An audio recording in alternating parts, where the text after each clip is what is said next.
అన్నారు. ఏం సార్ అసలు ఇన్ని రోజుల నుంచి వివాదం జరుగుతుంది. అసలు మీకు ఏ విధమైనటువంటి ఆస్తులు లేవు, అంతస్తులు లేవు అనే ఒక వివాదం కూడా ఉంది.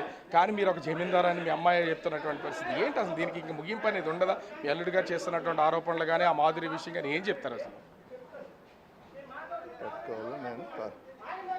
ఏం చెప్తామండి, ఇది ఒక బ్రెయిన్లెస్ ఫెయిల్ అతను. నేను పుట్టుకతోనే అబద్ధాలు, వాళ్ళ అమ్మ కానీ ఆ ఫ్యామిలీ పుట్టుకతోనే అబద్ధాలు. వాళ్ళ తాత, వాళ్ళ అమ్మ తాలూకా తండ్రి లండన్లో కేంబ్రిడ్జ్ యూనివర్సిటీలో జవహర్లాల్ నెహ్రూ చదివిన యూనివర్సిటీలో BA పాస్ అయినట్టు దొంగ సర్టిఫికేట్ తెచ్చి రెవెన్యూ డిపార్ట్మెంట్లో RI వరకు వెళ్ళాడు.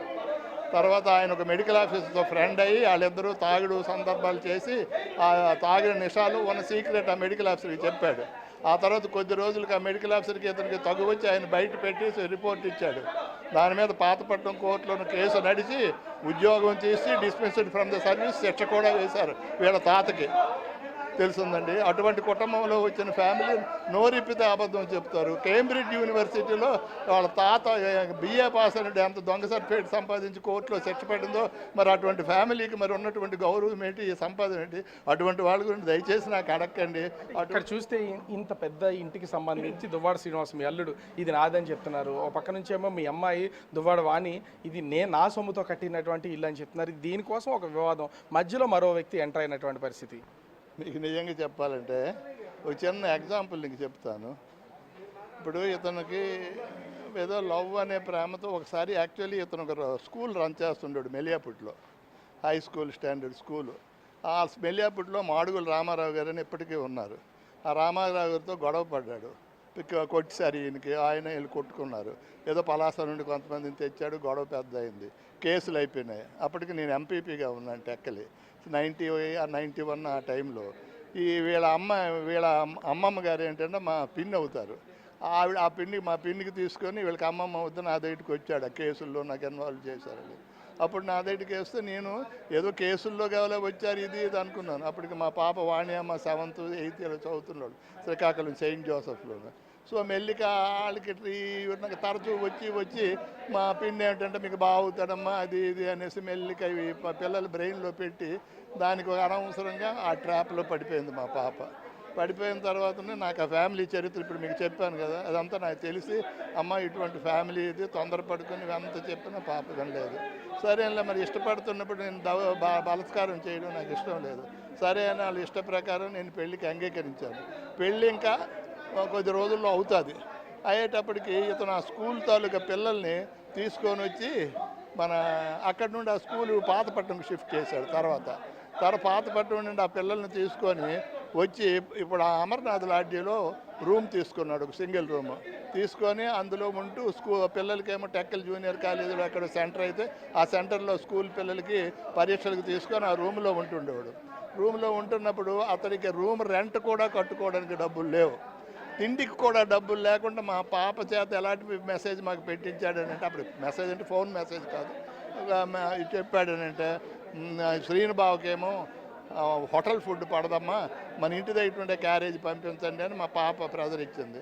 మరి కాబోయే అల్లుడు కదా అని మా మిస్సెస్ కూడా మంచి భోజనం ఎన్నిళ్ళు పెట్టి పంపించింది.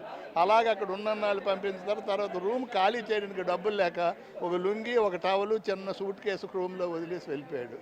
ఆ రూమ్ ఓనర్కి ఏమి చెప్పాడు, నేను రాఘవరావు గారు కాబోయే అల్లుడును అది ఇదని. సో దానివల్ల వాళ్ళు ఎప్పటికీ ఖాళీ కావడం లేదు, మనిషి రావడం లేదు ఏమిటో అనేసి నాకేమో వచ్చి కలిసి అడిగారు. అడిగితే అప్పుడు నేను చెప్పాను, మా రాజారావు అని మాకు ఒక అసిస్టెంట్ ఉన్నాడు, అది చనిపోయాడండి. రాజారావు వెళ్ళి చూడు ఏంటో పరిస్థితి అని అంటే, తీరా చూస్తే ఖాళీ సూట్ కేసు, ఒక టవలు, ఒక లుంగి అక్కడ ఉన్నాయి. అట్లా ఉన్న వ్యక్తిని మీరు ఎలా అసలు అల్లుడిని చేసుకున్నారండి? వినండి చెప్తున్నాను. ఉన్నాయి. ఉండేటప్పుడు ఎంత కట్టాలి అంటే 350 ఎంత కట్టాలి నేను పెట్టేసిన తర్వాత అప్పటికీ మళ్ళీ మా పాపకి చెప్పాను, చూడమ్మా ఇలాంటి వ్యక్తి నువ్వు ఎందుకు తొందరపడతావు అంటే, నేను ఎంత చెప్పినా వినకుండా 94లో మా ఇంట్లో ఉన్నటువంటి ఒక అమ్మవారి పండుగ సందర్భంలో చుట్టాలందరూ వచ్చారు. వచ్చిన టైంలో వీడికి మరి వాళ్ళకి కాబోయే అల్లుడు అనేసి మరి రాక తప్పదు, కానీ అతను వచ్చాడు. వచ్చిన తర్వాత నీవు క్లోజ్గా తిరుగుతుంటే మా పాపకి పెళ్లి కాకుండా అంత క్లోజ్ ఎందుకమ్మా నేను చెవాట్లు పెట్టాను. దాంతో నాకు చెప్పక చేయక రాత్రికి రాత్రి వీళ్ళిద్దరూ కలిసి వెళ్ళిపోయారు. వెళ్ళిపోయిన తర్వాత సగం దూరం లోపల మా కారు ఏదో పని మీద నా కారు ఒకటి ఉండేది, పంపించాను. మా డ్రైవర్కి త్రోవలో కలిసి దట్టు ఇది నైట్ కలిసిన తర్వాత నడుచుకొని వెళ్ళడం చూసి మా డ్రైవర్ ఏమో ఎక్కడికి వెళ్ళాలంటే తీసుకెళ్ళి మెల్లేపట్లో డ్రాప్ చేశాడు, వచ్చేసాడు. తర్వాత నాకు ఈ విషయం తెలిసింది. మరి ఏంటి ఎంత శృతి పెంచింది, మరి ఏంటి, మరి తప్పదు పెళ్లి చేయక తప్పని పరిస్థితుల్లో నాకు ఇష్టం లేకపోయినా ఈ పెళ్ళి నేను చేయవలసినటువంటి పరిస్థితి. మరి ఆడ ప్రేమనో ఏదో అనుకుంటున్నారు అనుకోండి, అది నేను బ్రేక్ చేశాను అనుకోండి, ఇంకొక బ్యాడ్ దీనికి దారి తీసింది అనుకో, అప్పుడు మళ్ళీ మేమే కదా బాధపడాలి. సో ఇష్టపడ్డారు కాబట్టి సరిపోయింది. తర్వాత రాను మేమే డబ్బులు పెట్టి అక్కడ ఒక 2 ఎకరాలు కొనిస్తే ఆ 2 ఎకరాలు 75 లక్షలకి అమ్మేశాడు. పాతపట్నంలో జల్లాబలు చేశాడు. అలా క్వారీ అని ఒకటి ఉంది, నాకు తెలియకుండా నా వైఫ్ కొన్ని లక్షల రూపాయలు ఇచ్చింది. దానికి జేబులోని పర్లాకొండలో ఒక బ్రౌన్ ఐకాన్ బ్రౌన్ క్వారీ, నిజంగా క్వారీ బంగారం గనిలాంటి క్వారీ. అటువంటి కారు ఇస్తే దాని మీద దొంగ పెర్మిట్లు చేసి బ్లాక్ మెయిల్ చేసి అవి చేసి కొంప పెర్మిట్లు చేసి దొరికిపోయి ఆఖరికి ఆ క్వారీ సీజ్ అయిపోయింది. ఇతనికి 53 రోజులు బరంపురం జైల్లో ఉన్నాడు. ఆ జైల్లో ఉన్నప్పుడు ఆ జైలుకి డబ్బులు ఇవేం లేకపోతే మా పాపకి నాకు చెప్పకుండా సీక్రెట్గా ఉంచింది. తర్వాత నాకు చెప్తే నేను వస్తానమ్మా పద అని అంటే, మీరు వస్తే మీదకు చూసి సిగ్గు అయిపోతాడు, బాధపడతాడు, వద్దు అని మా పాప నాకు అన్నది. సరేలేమ్మా ఏదైతే అయిపోయినా నువ్వే వెళ్ళు అని అంటే, దాన్ని నాకు చెప్పకుండా బంగారం గంగారం దానికి పెట్టినవన్నీ పద్దు పెట్టేసి ఎంతో డబ్బులు ఎన్నో లక్షలు పట్టుకొని వెళ్ళి అడిగి జైలు నుండి వినిపించారు.